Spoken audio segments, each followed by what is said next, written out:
You've probably seen ads claiming that a diamond lasts forever. But what if this idea isn't really about love, but about profit?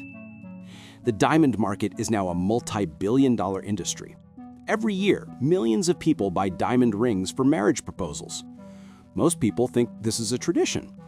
But this tradition is much newer than you think, and it was created entirely by one company. So how did the story of the diamond begin? A diamond is a carbon crystal formed deep underground. It is the same element as in your pencil lead, just arranged differently. Diamonds were first discovered in India thousands of years ago. People used them for cutting and carving because they were hard. Everything changed in the 1870s when massive diamond deposits were discovered in South Africa. This revealed a truth. Diamonds weren't rare. The more they dug, the more they found. Millions of carats every year. The market flooded, prices fell. Many mines went bankrupt. That's when Cecil Rhodes and his company De Beers entered the scene. They saw an opportunity. Rhodes developed a simple strategy: buy all the failing mines and control everything. By the 1890s, De Beers controlled 90% of world diamond production. But the key was that they held massive reserves in storage, millions of carats, yet released only small amounts to the market. This created artificial scarcity. Diamonds were abundant, but people believed they were rare, so prices stayed high. They crushed competitors too. If a company refused to join them, De Beers flooded the region with diamonds. Prices collapsed, companies went bankrupt, and eventually, De Beers bought them up. Workers labored in terrible conditions for pennies, while owners made millions. Wars broke out over diamond control. These became blood diamonds. Controlling supply was not enough. By the 1930s, the Great Depression caused diamond sales to collapse. De Beers faced a serious demand crisis. The company needed people to believe diamonds were essential, not optional. In 1938, De Beers hired the advertising agency N.W. Ayer & Son. The mission: diamonds had to become desirable again. The strategy began with Hollywood. Movie stars appeared on screen proposing with diamond rings. When audiences repeatedly saw actors like Clark Gable and Katharine Hepburn in these scenes, the image linked diamonds with romance. Anywhere, anything like. All blue stones. Cozy little job, what? Yeah, just hold it for a minute. Of course. No, my dear, she's quite right. Like so. It's a tiara. You do wear it on your head. I just love finding new places to wear diamonds. In 1947, a slogan reshaped the entire market: "A diamond is forever." It implied permanence, commitment, and emotional depth. The message slowly turned a commercial product into a symbol of love. By the 1950s and 1960s, the campaign had already changed public perception. What had never been a tradition became one. In the 1980s, the campaign expanded with the 2-month salary rule. Back then, people spent their entire monthly salary on diamonds, but that wasn't enough for De Beers. They could have spent even more. Spending 2 months' income on an engagement ring was presented as an indicator of care and seriousness. The number was invented, yet widely accepted. Its effect was measurable. In 1940, only 10% of American brides received diamond rings. By 1990, this figure reached 80%. Similar patterns appeared worldwide. In Japan, diamond engagement rings rose from 5% in 1967 to over 50% by the late 1970s. Meanwhile, De Beers' diamond sales were increasing exponentially. From 1939 to 1979, De Beers' wholesale diamond sales in the United States rose from $23 million to more than $2.1 billion. Over the same 40-year period, the company's annual advertising budget expanded from $200,000 to nearly $10 million. As the idea spread, social expectations solidified.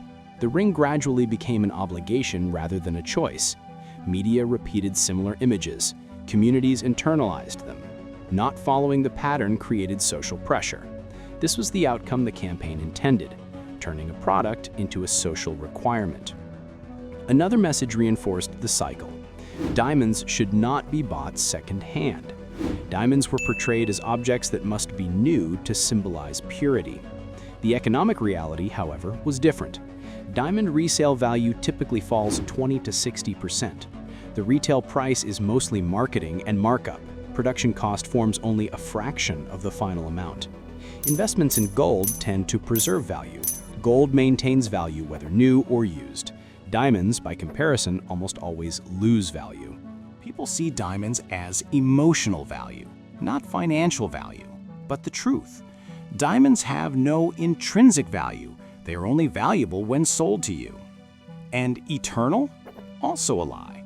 Yes, diamonds are hard, that's true, but they have a very interesting weakness.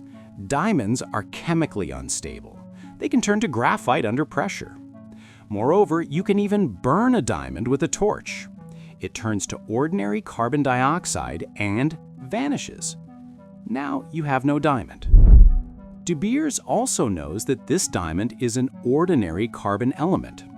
In fact, according to the Independent newspaper, even Nicky Oppenheimer, even De Beers' former SEO, has stated this fact. Diamonds are intrinsically worthless except for the deep psychological need they fill.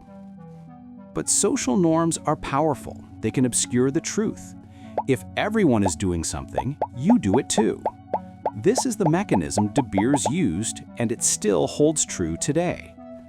Before 1938, diamond engagement rings were not a cultural norm. The concept was new, designed and promoted through marketing.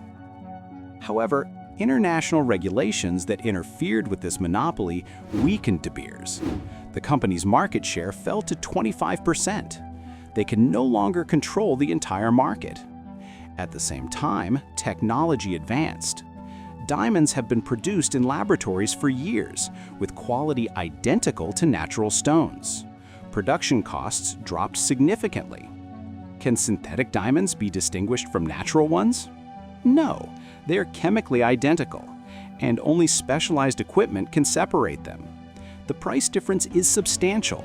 Synthetic diamonds are 40 to 60% cheaper. Even De Beers now sells synthetic diamonds. Therefore, diamonds are not as rare or as valuable as commonly believed. Much of their appeal is built on illusion. They are kept scarce artificially. The tradition of proposing with a diamond ring is only 87 years old. Their resale value is extremely low, and their production has long involved severe labor exploitation and environmental damage. So what is the situation today? Engagement rings still represent a significant market in the US, but habits are changing rapidly.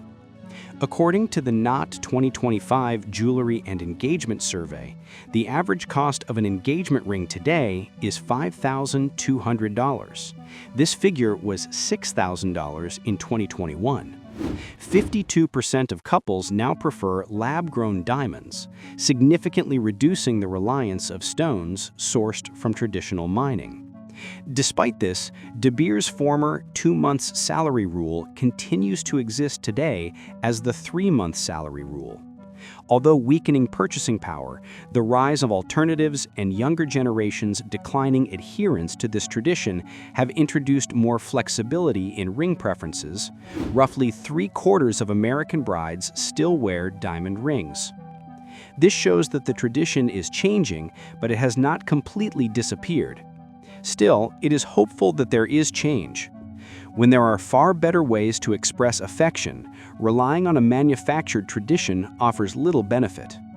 A question remains: if a tradition can be invented in less than a century, what other beliefs are being accepted without reflection? The diamond narrative has always been an illusion. What is real is the love people share and the choices they make. And the more these choices align with sincerity toward themselves and the environment, the more meaningful they become.